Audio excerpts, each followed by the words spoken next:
అందరికీ shalom. Bible నెలల ప్రకారం 6వ నెల గురించి ఈరోజు మనం తెలుసుకుందాం. ఈ నెలలో జరిగినటువంటి విషయాలు ఏంటి అనే వాటి గురించి మనం తెలుసుకుందాం. ఈ యొక్క 6వ నెలని హీబ్రూలో ఏలూల్ అంటారు. ఇది నెహెమ్యా 6వ అధ్యాయము 15వ వచనంలో మనకి ఉంటుంది. ఇది ఆగస్టు సెప్టెంబర్ మధ్యలో మనకి ఈ యొక్క నెల వస్తుంది.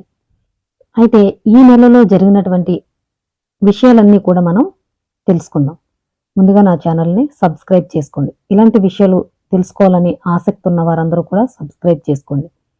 అయితే ఈ యొక్క 6వ నెలలో మొదటి రోజున 1313 BCE మోషే 2 రాతి పలకలను చెక్కుకుని మళ్ళీ 3వసారి సీనాయి పర్వతానికి వెళ్ళడం అనేది జరిగింది.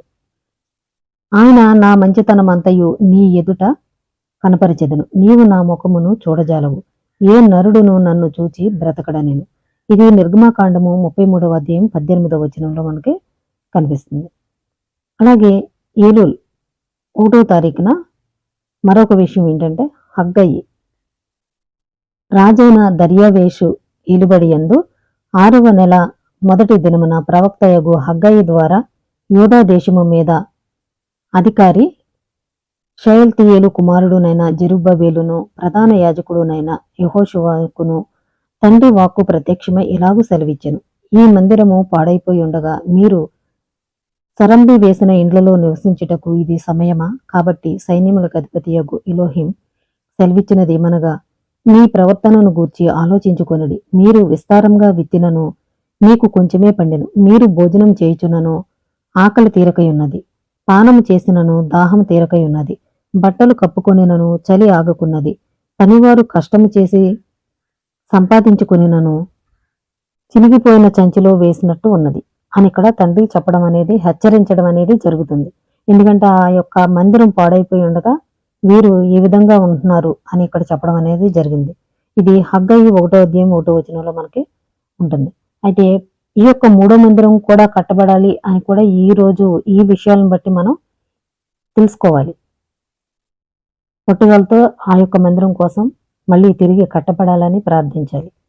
అయితే ఈ యొక్క 6వ నెల 5వ తారీఖున కాబట్టి వారికి ఈ మాట ప్రకటింపుము, దూరముననున్న అన్యజనులలోనికి నేను వారిని తోలివేసినను, ఆయా దేశములలో వారిని చెదరగొట్టినను, వారు వెళ్ళిన ఆయా దేశములలో కొంతకాలము నేను వారికి పరిశుద్ధాలయంగా ఉందును.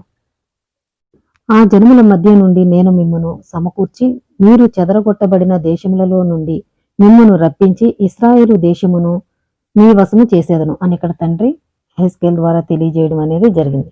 ఈ యొక్క విషయం 6వ నెల 5వ తారీఖున జరిగింది. ఇది మనకి హెజ్కేలు 11వ అధ్యాయం 16 నుంచి 19 వరకు ఉంటుంది. అలాగే 6వ నెల 7వ తారీఖున ఆమ్రామ్ జోకెబేదు మళ్ళీ వివాహం చేసుకున్నారు. ఎందుకంటే వారు ఈ యొక్క ఫరో యొక్క ఆజ్ఞను బట్టి వారు విడిపోవడం అనేది జరిగింది. ఎందుకంటే యూదు మగపిల్లలను చంపాలని డిగ్రీ కారణంగా వారు విడిపోయారు. అయితే మిరియం దైవిక ప్రేరేపణ ద్వారా ఆమె యొక్క ప్రవచనం ద్వారా వారిని హెచ్చరించడం, మందలించడం అనేది జరిగింది. కాబట్టి వారు మళ్ళీ వివాహం చేసుకున్నారు. 1394 BCE ఏలూల్ 7వ తారీఖున వారు వివాహం చేసుకోవడం అనేది జరిగింది. 6 నెలల తర్వాత 6 నెలల ఒక రోజు తర్వాత ఆధార్ నెలలో 7వ తారీఖున మోషే జన్మించడం అనేది జరిగింది.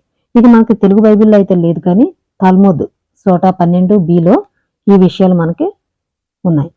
అలాగే ఏలూల్ 7వ తారీఖున కానాను చూడటానికి వెళ్ళిన వేగులు వారు ఎడారిలో మరణించారు. అంటే 5వ నెల 9వ తారీఖున వారు చెడ్డ సమాచారం తీసుకొచ్చినప్పుడు అక్కడ తండ్రి ఈ తరం వారంతా కూడా ఈ అరణ్యంలో చనిపోతారన్న 5వ నెల 9వ తారీఖున చెప్పడం అనేది జరిగింది.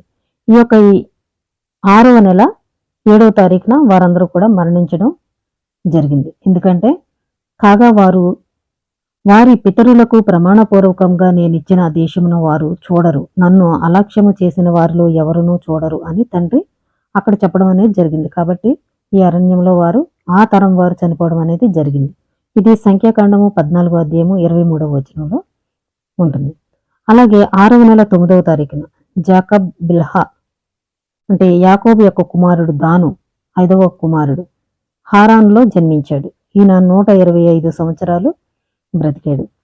అయితే 1566 BCEలో జరిగింది.